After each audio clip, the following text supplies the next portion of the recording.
What's going on, everybody? It's Aurora coming at you with a brand new video, and I was just chilling here doing a quick test hand before I went to go check on my neighbor's house while he's away, and I saw that Payne tweeted about something about new support for something, and so I clicked on the Japanese webpage, and it said that we're getting new Chaos stuff, which, you know, the Dragon Link hater in me is just like, please, for the love of God, ban Striker Dragon before I make it their problem. But then the inner Lightsworn player in me is doing like 18 consecutive backflips in a row. But I know what's different about this Chaos stuff is that it revolves around Chaos Goddess, or at least like the Synchro aspect of Chaos. You know, please ban Chaos Ruler, but hopefully it's not terrible, because let's be real, Chaos Goddess not only has a bad summoning requirement, but a very, very mediocre effect. And so I'm hoping that this can make up for it a little bit. So this is coming in Photon Hypernova, I believe the set's called. I always keep forgetting it, but it's the same one that the new Galaxy Eye support is coming in. And it says, it's springtime for Chaos Goddess, winter for men named Jack. So let's go ahead and dive right into this, starting off with Chaos Witch. It is a level 4 dark spellcaster with 1500 attack and defense. It says you can only use one effect of her name per turn, and only once that turn. You cannot special summon monsters from the extra deck the turn you activate either of this card's effects, except light and dark synchro monsters. Okay, so that shuts down Dragon Link stuff, thank God. But you contribute this card to special 2 Black Beast tokens, Fiend Dark level 2, 1000 attack and 500 defense tokens. Kind of misleading there. Why would it be called Black Beast tokens when they're fiends? But if this card is banished from the hand or graveyard, you can special summon 2 White Beast tokens that are fairy tuners with the opposite stats because they are also light.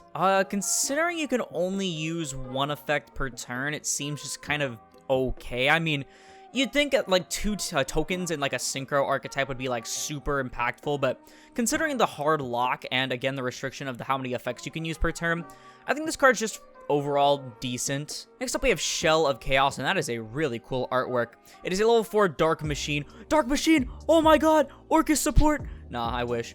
But it has 600 attack and 0 defense, cannot be normal summoned or set, and must be special summoned by a card effect, and you can only use the first and second effect of this card's name each once per turn.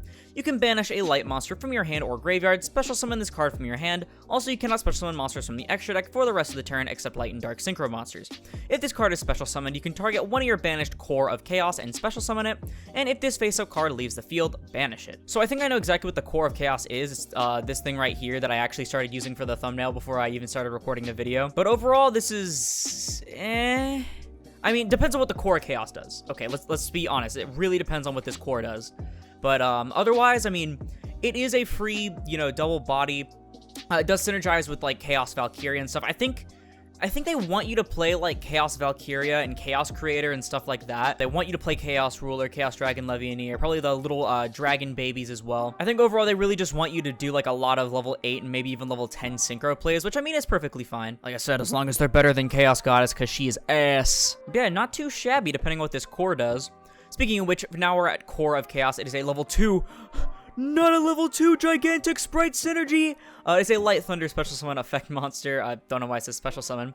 But 0 attack and 1600 defense. Cannot be normal summoned or set. Must be specialed by a card effect. And you can only use each effect of this card's name once per turn. You can banish 1 dark monster from your hand or graveyard. Special summon this card from your hand. Also, you're locked into the light and dark synchros. If this card is special summon, you can target one of your banished Shell of Chaos and special summon it. And if it leaves the field, banish it. Okay.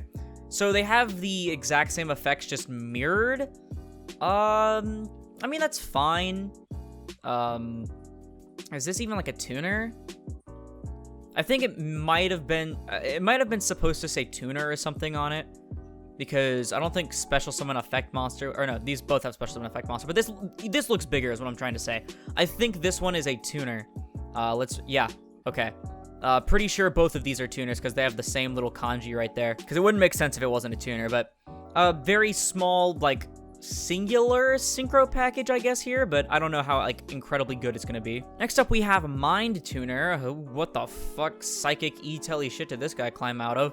He has 200 attack and 2100 defense, and you can only use the first effect of this card's name once per turn, and you can activate one of these effects. Banish a light and or 1 dark monster from your hand and or grave, increase or decrease this card's level by the number banished until the end of this turn, and target up to 2 of your banished monsters, light and dark. Return them those monsters to the grave, return them monsters. And if you do, increase or decrease this card's level by the number returned until the end of this turn.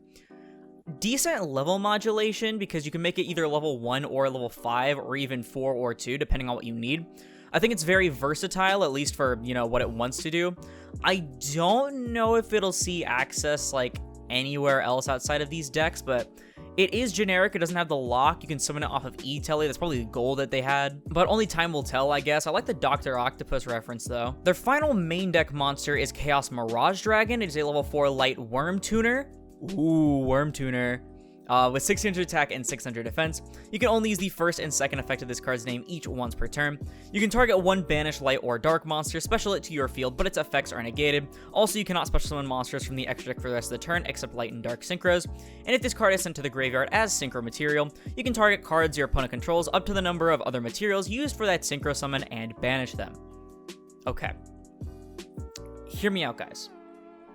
It is a level 4 Worm Tuner that can recycle Ashuna and Vashuda. Hear me out. And it has a trigger if it's sent as synchro material that banishes. Hear me out. So, like, yeah, granted, you're locked into only light and dark synchros, but that's Draco Berserker, that's Boxia, that's Chi-Shao, it's Yazi even. I kind of like this more for Sword Soul than I like it for any of the Chaos stuff, to be honest. So onto their first Synchro, it looks like they have 2 here. We have Chaos Archfiend, which I'm surprised isn't a card already. That sounds like a very common name. Level 8 Dark Fiend Synchro with 2500 attack and 1800 defense. It requires a light tuner and 1 or more non-tuner dark monsters. You can only use the third effect of this card's name once per turn. It gains 2000 attack during the turn a card or cards is banished. Keep in mind, because it says cards, it does not stack. You can't, like, gain 2k, gain 2k. It's not a better Bubble Reef here, guys. This card can attack all monsters at once each. Also, monsters destroyed by battle with this card are banished instead of being sent to the graveyard. And if this card in its owner's control leaves the field by their opponent, you can special summon 1 Chaos Synchro monster from your extra deck, except Chaos Archfiend. Okay, so thank God that Chaos Ruler has to be synchro summoned to trigger his mill, because otherwise I would have just collapsed in my chair. But overall, not bad. I like monsters that punch everything. Those are like my favorite kind of boss monsters, UCT and stuff like that. It can get very big. 4500 attack is really nice, especially when it does punch everything. And it has the simple Mirror Jade floating rather than being like destroyed or getting sent to the graveyard, as long as it leaves the field by any means, except for bouncing or shuffling, of course, because it can't trigger in the extra deck anymore. It allows you to special any Chaos Synchro monster from your extra deck, of which after this there will be 5? If you count Chaos Ruler, because you have Chaos Ruler, Chaos Goddess, who you actually would be able to use the effects of, Chaos King Archfiend, which that looks terrible, and then this one and the other one we'll go into, so not too shabby, actually. I like it as a game ender. So finally, we have Chaos Beast, and this looks very familiar. I don't know, something about this looks really familiar. If you guys can point it out, like, this looks like it's referencing something. If you can point it out, I would love to know, because, like, maybe it's just something that they've used multiple times, not like an actual reference to their own stuff. It's just like a similar design. I don't know, because that looks kind of like the Ogdoadic field spell thing. I don't know. But this is Chaos Beast. It is a level 6 Dark Fiend, even though it's called Beast. Synchro effect monster with 2000 attack and 1800 defense. It requires a light tuner and 1 or more non-tuner dark monsters, and says you can only use the second and third effects of this card's name each once per turn. It gains 1000 attack during the turn a card is banished instead of the 2k of the other guy. You can target one of your banished light or dark monsters and add it to your hand, and if this card is in your graveyard, except the turn it was sent there, you can banish a light and a dark from your hand and or grave, except this card, and special summon this card. Again, not too bad, honestly. It becomes decently large. You can punch over or at least equal with a lot of strong boss monsters. Being able to get continuous recycling every turn if you can keep it on board is really nice for your things like Chaos Valkyria, Chaos Creator, stuff like that.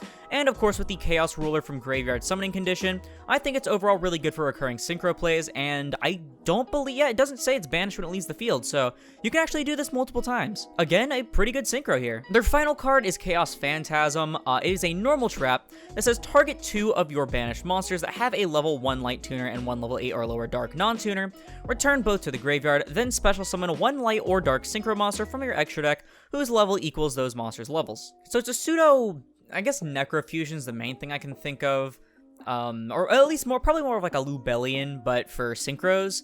Not terrible. I don't know if it's something that I would use personally.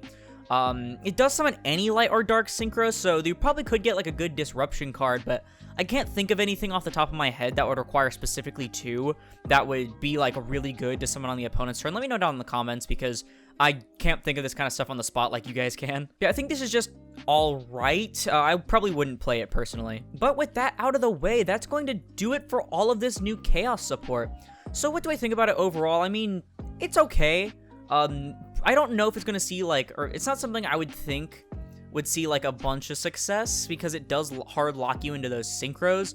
And a lot of them are just things we already have. Like, they're basically just pseudo-Chaos Valkyrias and stuff. I like that they do work with the old Chaos stuff, like Valkyria and Creator and Levianeer and stuff like that. I think that's pretty neat. But in terms of the Synchro aspect, I think they're just, like, pseudo-fine boss monsters. I do think that Chaos Archfiend is probably the best card out of the bunch, at least for the series, I should say. It's not really an archetype. Again, I am, like, pretty weak towards boss monsters that are able to punch everything multiple times and get very large. But other than that, I don't think this is anything like too outstanding. I could probably see it doing something like tier 2-ish. Maybe if you can find a way to like splash in like the Lightsworn stuff, or the I mean, you can definitely splash in the Lightsworn stuff, but maybe like, I don't know, something like with the Dragon Link. Like if you can add this stuff other than the Synchro monsters into like Chaos Lightsworn and pull off everything before locking yourself, I think that could be really good. I just don't know how exactly you'd be able to do that, because a lot of them are just very hard locks. Personally, I'm just kind of excited to see what this level 4 Light Worm Tuner might do in Sword Soul. Probably not much, but I think it's pretty funny. If it had a special summon condition, I would totally play it in a heartbeat, but I just think it's kind of goofy, not gonna lie. But considering this isn't anything technically new, quote unquote, I'm not gonna give it a rating or anything. I'm just gonna say overall that this is some pretty okay Chaos support, I guess, if you like synchros. But those are just my thoughts. Let me know yours down in the comments below, because that's going to do it for the video. If you liked it, please sure to leave a like, as helps put this video and the channel into YouTube recommended. And if you like this content and you want to see more like it, like the rest of my review series, I try to review every new archetype and every new wave of support that's at least 4 or more cards every time they're dropped. Then perhaps consider subscribing, because we're on our way to 2,000 subscribers by the end of 2022, and we're already about to hit 1,800. But once again, thank you all so much for watching, and I'll see you in the next one. This is Aurora, signing off.